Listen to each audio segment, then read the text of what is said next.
Franceth nag-celebrate ng Boyfriend's Day at ginawa na nga bang opisyal ang kanilang relasyon.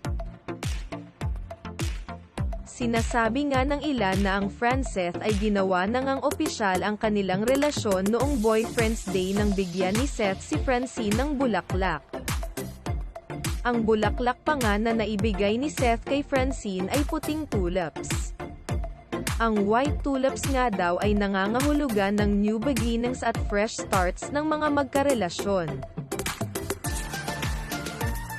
They can convey a message of deep devotion, loyalty, and commitment, making them an ideal choice for wedding ceremonies and anniversaries. Marami nga ang kinilig na mga fans sa sinabi ni Francine na, "Happily ever after starts here."